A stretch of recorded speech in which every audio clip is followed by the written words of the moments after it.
Episode 34, Ayo Mandi. Setelah selesai bekerja Farhat tak langsung pulang ke rumah, karena hari ini ia mengadakan pertemuan khusus untuk para investor yang akan bergabung di perusahaannya.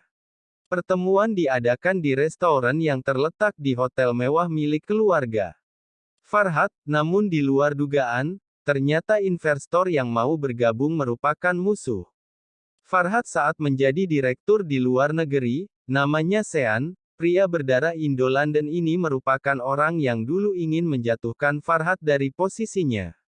"Hai, lama tidak bertemu ya," sapa Sean dengan wajah angkuhnya. Farhat langsung duduk tanpa membalas sapaan Sean. Ia sudah menduga pasti kemunculan Sean kali ini tidak sekedar ingin berbisnis. Vino pun merasa kalau kehadiran Sean membawa ancaman bagi karir Farhat, karena ia pasti tidak akan diam saja melihat kesuksesan Farhat saat ini. "Selamat ya Pak Farhat, saya dengar Anda menikah lagi baru-baru ini," ujar Sean membuka obrolan dengan senyum piciknya. "Maaf Tuan, sebaiknya kita membahas tentang tujuan Anda saja," sahut Vino tegas. "Sean, apa saya tidak boleh memberikan selamat kepada teman lama saya?" "Hai, lama tidak bertemu ya," sapa Sean dengan wajah angkuhnya. Farhat langsung duduk tanpa membalas sapaan Sean. Ia sudah menduga pasti kemunculan Sean kali ini tidak sekedar ingin berbisnis. Vino pun merasa kalau kehadiran Sean membawa ancaman bagi karir Farhat, karena ia pasti tidak akan diam saja melihat kesuksesan Farhat saat ini. "Selamat ya Pak Farhat, saya dengar Anda menikah lagi baru-baru ini," ujar Sean membuka obrolan dengan senyum piciknya. "Maaf Tuan, sebaiknya kita membahas tentang tujuan Anda saja," sahut Vino tegas.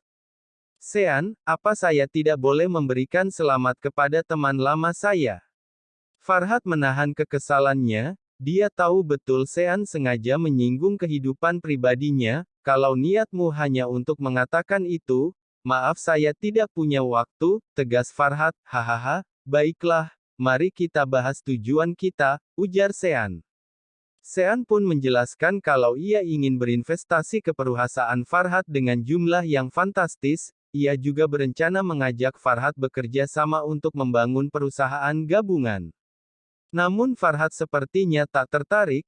Ia malah menolak semua tawaran Sean secara gamblang. Tentu saja ia tahu kalau Sean pasti punya maksud tertentu yang bisa membuat posisinya jatuh.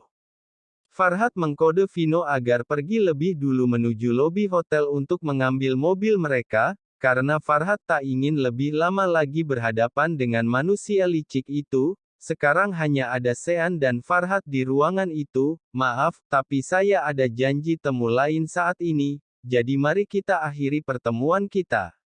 Farhat beranjak dari sana dan meninggalkan Sean dengan wajah datar. "Haha, apa kau yakin istrimu yang sekarang benar-benar mencintaimu?" Celetuk Sean tiba-tiba. Farhat pun langsung menghentikan langkahnya dan berbalik ke arah Sean. "Aku dengar istrimu masih sangat muda. Aku yakin dia menikah denganmu karena terpaksa, atau karena harta seperti yang sebelumnya. Ku dengar istrimu dari keluarga kelas bawah," tukas Sean melemparkan senyuman sinis ke arah Farhat. "Cek, kau tampaknya tertarik dengan kehidupanku, apa itu tujuanmu ke sini?" Farhat menusuk wajah Sean dengan tatapan tajamnya. "Ya, kehidupanmu memang sangat menarik. Oh iya, pastikan kali ini istrimu tidak mengkhianatimu lagi, karena aku yakin gadis muda sepertinya pasti tidak benar-benar mencintaimu." Sean sengaja memprovokasi Farhat dengan kata-kata perselingkuhan, karena ia tahu kelemahan Farhat yaitu trauma akan dikhianati. Karir Farhat saat di luar negeri hampir hancur karena istrinya yang selalu berkhianat, dan kali ini Sean menginginkan Farhat mengalami hal serupa. Oleh karena itu ia sengaja mengatakan kalau istrinya pasti akan berkhianat lagi. Farhat tak menggubris Sean. Ia meninggalkan Sean begitu saja dengan dadanya yang hampir terbakar. Namun ia menahan dirinya agar tidak termakan oleh kata-kata Sean. "Cek, aku menunggu kehancuranmu Farhat," gumam Sean sambil beranjak dari sana. Pukul 21. Farhat pulang ke rumah dengan wajah lesu dan pikiran kalut. Sepanjang perjalanan kata-kata Sean terus menggema di kepalanya. Mas kenapa? Tanya Melisa sembari mengambil tas kerjanya Farhat. Farhat tak menjawab, ia meraih tubuh Melisa lalu memeluknya dengan erat. Sayang, kamu nggak akan selingkuhkan. Ujar Farhat lirih, hah. Kenapa Mas tiba-tiba ngomong gitu? Belajarlah untuk mencintai Mas, jangan lelaki lain, ucap Farhat lagi. Melisa semakin tak mengerti kemana arah perkataan suaminya itu. Apa mungkin Mas tiba-tiba teringat sama mantan-mantan istrinya ya? Batin Melisa sambil menepuk-nepuk punggung tegap. Farhat, kenapa Melisa harus selingkuh? Sekarang Melisa punya suami yang baik, sabar sayang sama Melisa, jadi Melisa pasti bodoh kalau mengkhianati. Mas, kata-kata Melisa membuat hati Farhat yang tadinya mendidih perlahan dingin dan tenang, wajah kusutnya pun sudah sedikit lebih ceria dari sebelumnya. Janji, ucap Farhat meyakinkan, janji, atas nama Tuhan dan Ibu, ujar Melisa sembari menatap Farhat dengan yakin. Akhirnya Farhat bisa tersenyum setelah mendengar itu, senyuman lembut dan manis bak es krim yang dirindukan Melisa pun akhir kembali. Sekarang mandi dulu, abis itu kita makan. Melisa tadi belajar buat ayam rica-rica kesukaan Mas. Melisa berniat melepaskan dirinya dari pelukan Farhat, wah, kalau gitu ayo kita mandi. Mas nggak sabar mau makan. Farhat terlihat sumringah, namun ia tak melepaskan pelukannya, ayo. Kan Melisa udah mandi Mas. Mas nggak ngajak kamu mandi kok, tiba-tiba Farhat mengusap hidungnya pertanda gugup, tadi Mas bilang ayo, nggak ada. Mas nggak bilang gitu, Farhat masih saja tak mengakui kalau dirinya keceplosan. Telinga kamu mungkin konslet, sini Mas lihat dulu, ujar Farhat.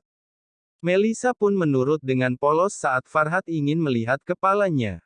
Farhat memandangi sejenak telinga yang sangat seksi dan menggoda itu dan Farhat meniup kencang telinga Melisa, hingga membuat Melisa terkejut sekaligus merinding. Mas. 1. Kaget tahu. Melisa memegangi dadanya karena jantungnya hampir lompat, haha, ayo siapin Mas baju, entar kamu berkicau lagi kalau Mas yang ngambil baju, ujar Farhat sambil mempobong tubuh Melisa menuju kamar. Ya abis Mas main tarik aja, kan sayang yang udah disetrika jadi kusut lagi. Farhat, emang harusnya gimana? Melisa, udah biar Melisa aja. Mas nggak bakalan bisa, yang ada awur-awuran lagi nanti hahaha, kok kamu bisa tiba-tiba manggil Mas? Padahal kemarin siangnya masih panggil Om.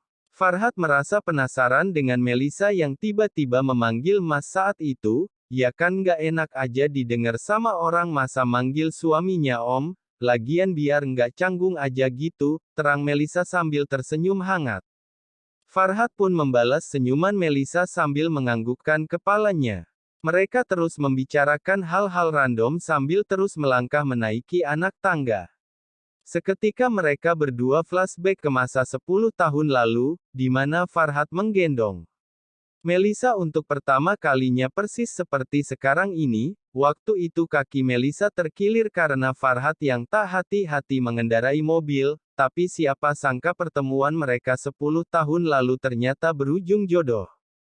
Farhat dan Melisa pun saling melempar senyuman saat mengingat momen yang tak terduga itu, momen di mana Melisa masih mengenakan seragam SD, sementara Farhat sudah memakai seragam kantoran.